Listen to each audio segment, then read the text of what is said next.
What is God? Why do you believe in God? What do you believe? So let's clarify this. Believing that there is a God is silly. Because if there is, there is. And if there isn't, there isn't. So what do you mean, do you believe?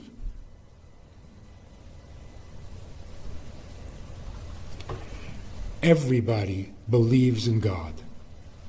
Everybody. The question is only, which God are you talking about? So the classical argument between religion and science. The scientist says there's no God. The world began with subatomic particles. If the world began with subatomic particles, then that's God. Because God means the original substance from which everything else evolved. So you think it's a subatomic particle. Okay, that's your God. When we say God, we're talking about an original being who, unlike the subatomic particles, knows what he's doing. That's it. That's your choice. Your choice is, do you believe in a God who started a world and doesn't even know it? Or do you believe that God, who started the world, did it intentionally, with a plan? There's no such thing as an atheist. Just because you call God a particle doesn't make you an atheist. It makes you an idolater.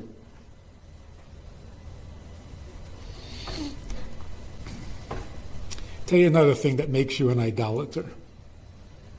If you say, God needs certain things, we need certain things, and they're often in conflict. He needs me to fast on Yom Kippur, I need to eat. He needs me to get married, I need to stay single. He needs me to rest on Shabbat. My business works best on Shabbat. So we have two needs, and we have to figure out how to get along, like a bad marriage. So for many, many years, we were told, your needs are not as important as his. So give up what you need. Be humble. Be obedient. Be submissive. God is the boss. You do what he wants. What you want, you have to sacrifice. That sound like a religion?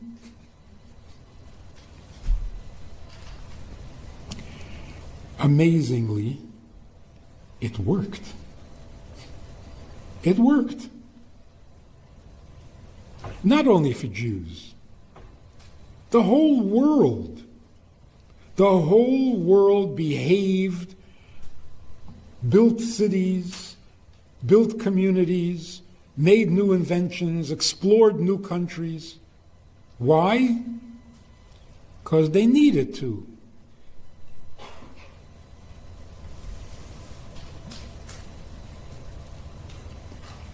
Everybody in the world was told what they need to do. Either by the Tsar, or by some other dictator, or by a preacher, by a religious leader. Everyone was always telling you what you need to do, what you must have. Today, it's the media. Constantly, you are being told what you must have. You must have this new car. You must have this new pair of shoes. You must have this medicine to clear up your sinuses. It might kill you, but so what? Clear up your sinuses. Everything in the media, in society, is telling people what they need to do. And of course, you have to pay for it. It reached a point where we can't take it anymore. So young people are suddenly saying, I don't need to. You're telling me I need to? I don't need to. I don't care. So your frum Zayde said, you have to keep Shabbos. You have to go to shul. So they went to shul. Today, if you try saying to your grandchild, you need to keep kosher. I need to? I don't need to. No, you must. No. You have to do this. I don't have to. It took us 5,000 years to figure this out. I don't have to. Not only with religion, everything. The farmer would wake up early in the morning to milk the cow. Why? Have to. You got to milk the cow. He would take his 10-year-old son with him to go out and plow the fields. Why? You have to. It's plowing season. It's the season. You have to plow. So they plowed. Today, I have to. I don't have to. They don't have to. Why don't I have to? Because I didn't ask to be born. Pretty simple deduction. I didn't ask to be born. I didn't ask to be born because I don't need to be. So if I don't need to be born, what do you mean I need to plow the field? I don't need anything. I didn't even need to be born.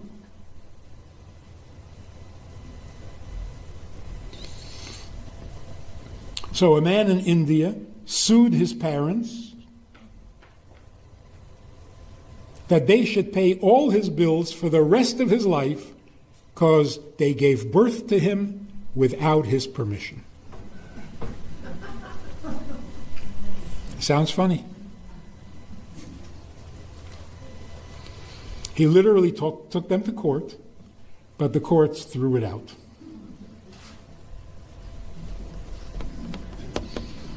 Because the parents said, we didn't ask to be born either. So blame grandma. And the grandmother said, I didn't ask to be born either.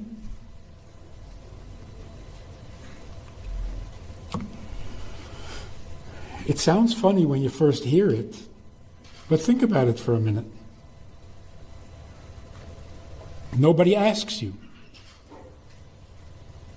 All of a sudden you're born, and you have to pay the bill. Does that make sense? You have to go to school, you have to get into a good college, you have to get a good job, you have to pay the mortgage and the taxes. Wait. Did I sign a contract? Did I agree to this responsibility? No. So if you give birth to me, you pay the bills. Doesn't that sound right? And the same thing with religion. God creates me, and now I have to keep Shabbos. So what was the answer in the olden days? Like 10 years ago. What was the answer? You have to keep Shabbos. I do? How did I get myself into this mess? How did I become obligated to keep Shabbos? I never agreed to this. You're right, you never agreed to this. But if you don't keep Shabbos, you're going to burn in hell. Aha! That means you have nothing more to say. If you're starting to threaten me, it means you have nothing more to say. So you're not telling me why I need to keep Shabbos. You're just telling me that I'm going to get it. So obviously you don't know why I should keep Shabbos either. Because if you knew, you would tell me. You obviously don't know, so you're threatening me.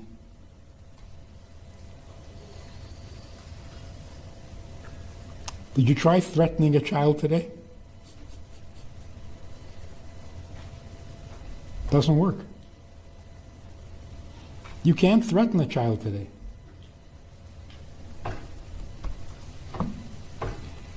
So what are we going to do?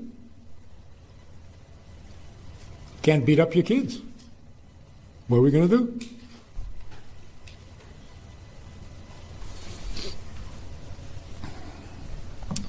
The Rebbe prepared us for this deeply, thoroughly, amazingly.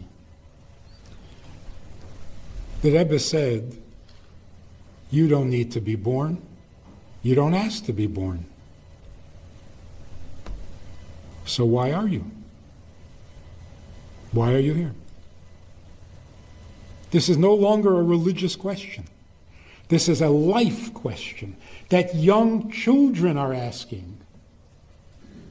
You tell a child to clean up his room. He says, I didn't ask to be born. Now I have to clean up rooms? So it's not a religious question. It's not a philosophical question. It's a question of reality. What am I doing here, and how did I become obligated to pay bills and to clean up rooms and to get good report cards? How did this happen? And it's such a good question. In the secular world, this causes people to commit suicide because they have no answer. I didn't ask to be born, and I am burdened with needs. This doesn't make sense. I quit. But if you're being logical, it's true that you didn't ask to be born. It's true that you don't need to be born. I've never heard someone who wasn't born complain. Hey, why wasn't I born? No such complaint. We don't need to be born. So follow the logic. If you're not here out of need, then why are you here?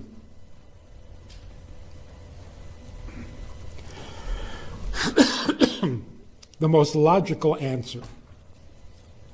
You're not here because of your need. No. If you're not here because you need it,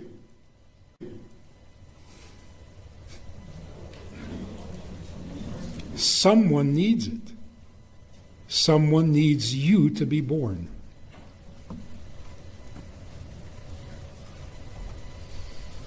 So here's our message to the world. A world that is suffering from a complete lack of knowledge, a complete lack of wisdom. The message is simply this. If you think you need, and you're trying to satisfy your needs, you're going to become depressed. Because it's artificial. You don't really need anything. So as soon as you start thinking need, you're already depressed. The alternative is you are needed. If you look at all the psychology of all the mental, emotional problems in the world, these are the two key ingredients. It is depressing to be needy, and it is depressing to not be needed.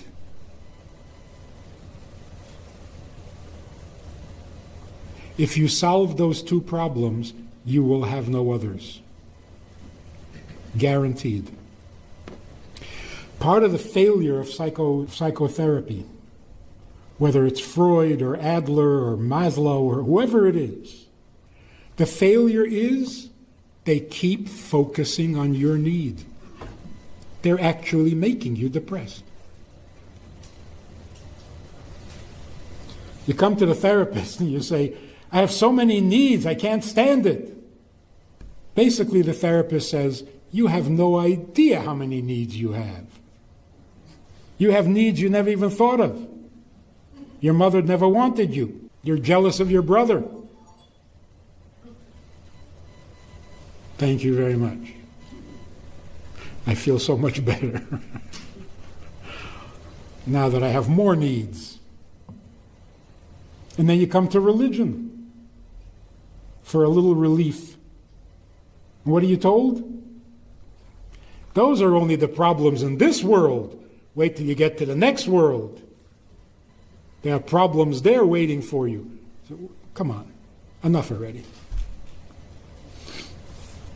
Here is the simple conclusion. We have the option to think of our needs or to think of who needs us. If nobody needs you, you are depressed. If you have needs, you are depressed. So what's the solution? Obviously, your needs are not yours. His need of you is absolutely eternal.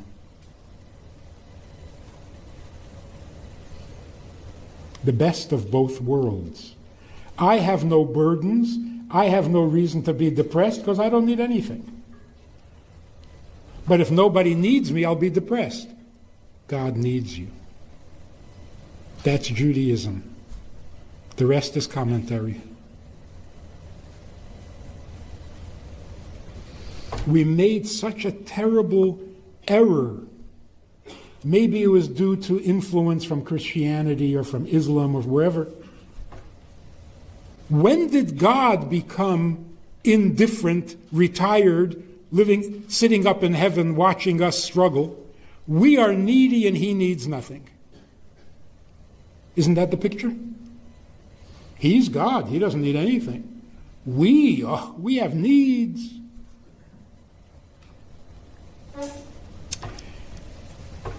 The first words of the Torah, once you understand them, you don't need anything else. In the beginning, God created heaven and earth. Tell me, who needs?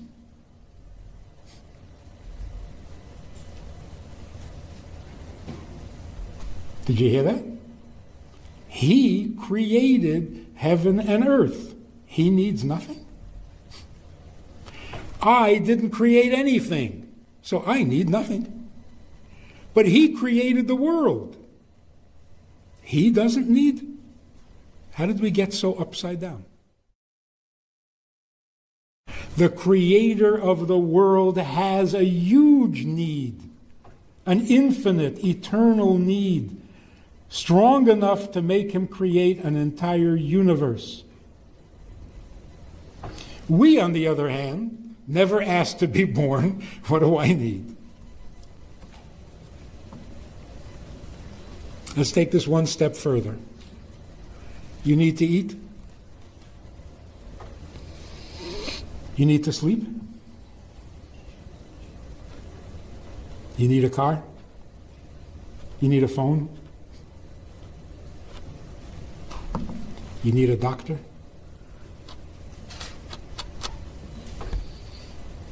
See? We have lots of needs. Just a minute of thought. You need to eat. I need to eat. Actually, I need to stop eating. And I can't. So my question is, who did this to me? Who did this to me? If I designed myself, would I make myself dependent on food? every 3 hours? If I designed myself, I would make myself less talented than a camel. Can't go without water. If I designed myself, I would need to breathe. Why? I'm not as talented as a fish. These things that we call our need is not ours.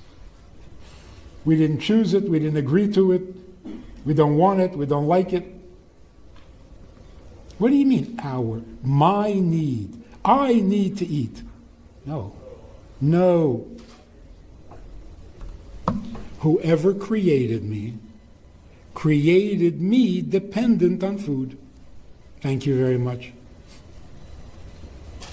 I need this like a hole in the head.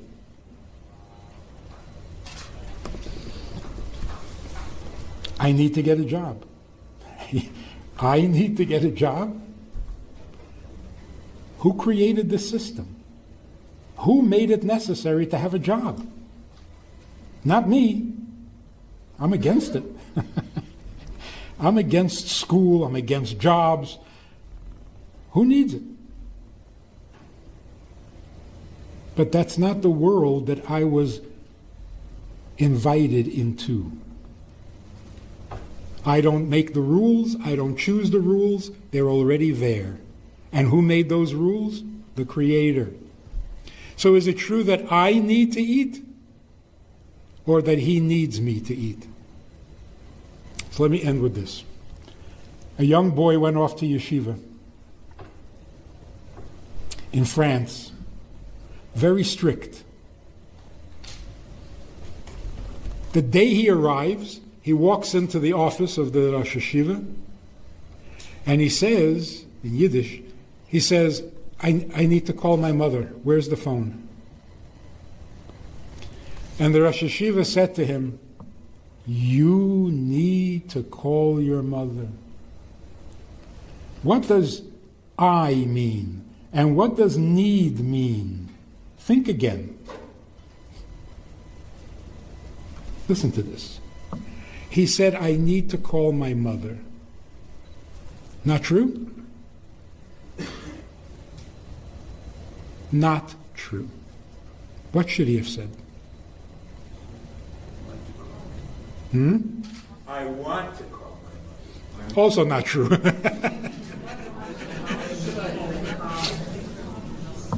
My mother needs me to call her. I need to call her? Why is everything me? That's what the Rosh Yeshiva was saying. You need to call. Who do you think you are? Your mother deserves that you should call her. You need? It's a chutzpah. I need to eat right now. Really? You're the Creator? You created yourself? So let's be careful. When we say we believe in God, it doesn't mean we believe there is a God. Everybody knows there's a God. The only thing that is as consistent and as universal as anti-Semitism is the belief in God. So what do we mean when we say Ani Ma'amin? I believe.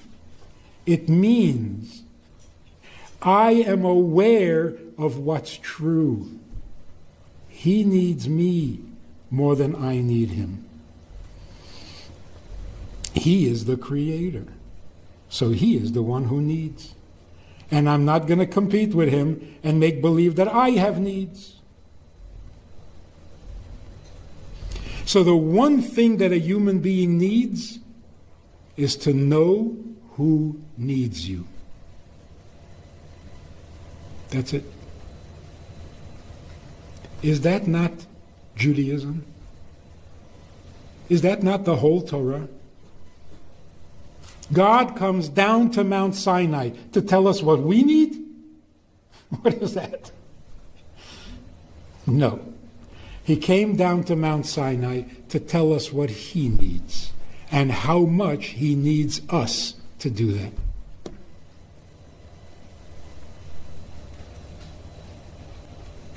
Just imagine, tomorrow morning, people all over the world wake up and say, why am I here? What do I need? I don't want to need. I'm sick and tired of needing. The world would be 50% cured. We have a Sunday night program for VIPs that you might be interested in. It's informal, it's questions and answers, it's conversation. It's really relaxed, it's really pleasant, enjoyable, informative, and kind of community-like. It's a Sunday night program. There's a Wednesday morning program for the VIPs, and there's a Wednesday night program. All of it just conversation, casual, laid back, unscripted. So join us. Take a look. Click the link below and see which of the three suits you best, and join us for some enjoyable conversation.